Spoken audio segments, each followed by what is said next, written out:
Today, there's so many different roles for women in agriculture. When I went to college, my degree was economics, so there was a steep, steep learning curve. My perspective, especially coming from a non-ag background, has been to question.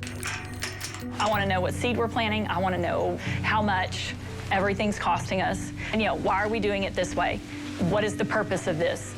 Is there a better way? Is there a different way? How can we be more efficient? And so over the years, my role has grown.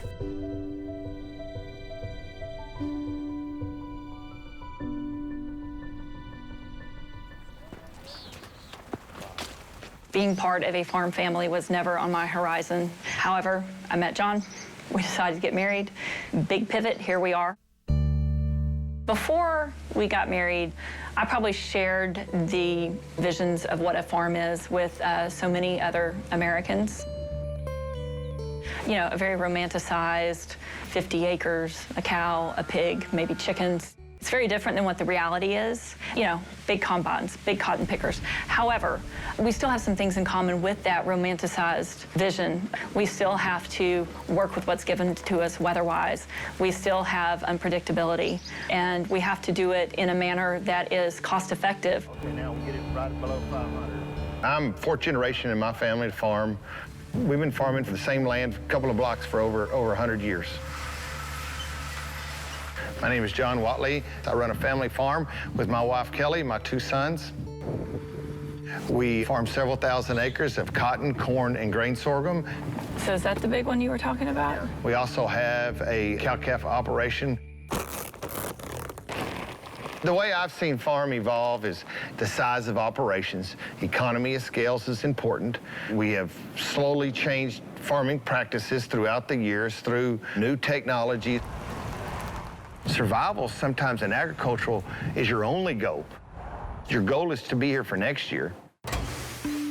We're in Beeville, Texas. This is a feed store. We started in 2017 to kind of meet the local needs of ranchers and farmers in the area, deliver horse feed, cattle feed. There's your alpaca diet. One thing that separates Blue Ribbon from other feed stores, it's our attention to customer service. By having our small business be economically sustainable, we're able to contribute to the community at large.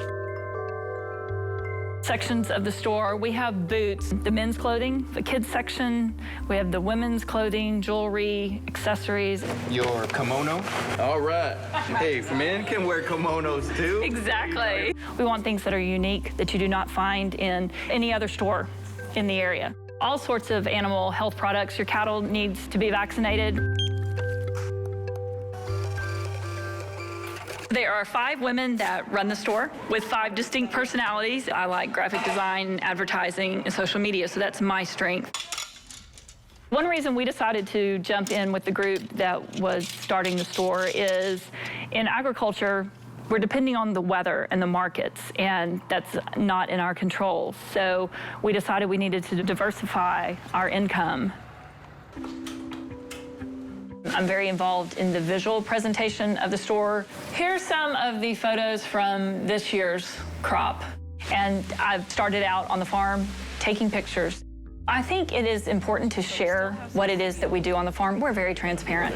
A few more days before this field is ready to pick.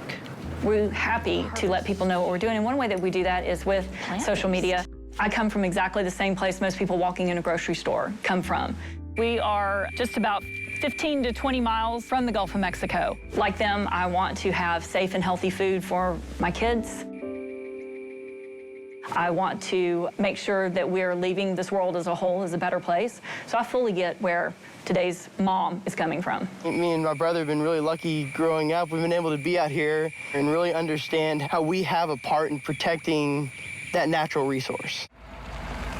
3 or 4 years after I started farming, I got involved in NRCS. One of the first things I ever did was I did a big land leveling project, and we started doing more soil conservation. I wanted to figure out a way to protect my soil. After Hurricane Harvey, it damaged our windmill.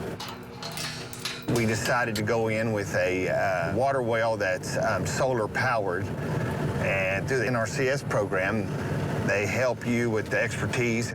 When the sun's out, the water starts pumping. As you can see, the water is now starting to pump into this water trough. So I've always got a fresh trough for the cattle. I just think that there's a better way to build the mouse trap. There's a lot of give and take, and that's the best part about the NRCS, is they help you modify plans, and they're flexible enough to say, hey, this didn't work this year. Let's change the plan a little bit in another direction. These retention ponds, they all slowly filter down to a couple of places where they have to work underneath the road. It's important to me that what we do here, I understand that it affects more people. Oh, there it is, see it? We care about what Mother Nature brings through us to put back into the bay, and we want it to be there for a long time. The filter system's working because we've got healthy animal life right here. I love, raising my animals, but I want them to be a solid part of the ecosystem. John loves farming. Loves farming. It is in his blood. I don't see how you can do this today if it's not in your blood. There's so much risk. There's so much unknown. Over the years, my role has grown. I do all the financial stuff. I do all the bookkeeping. And it's taken some of the stress and pressure off him. He can worry about what does the crop actually look like, and I can worry about what does the crop actually cost us. We still have many unknowns that we have to deal with. We just do it in different ways, and we have to do it in a manner that is cost-effective so that we're here for the long run.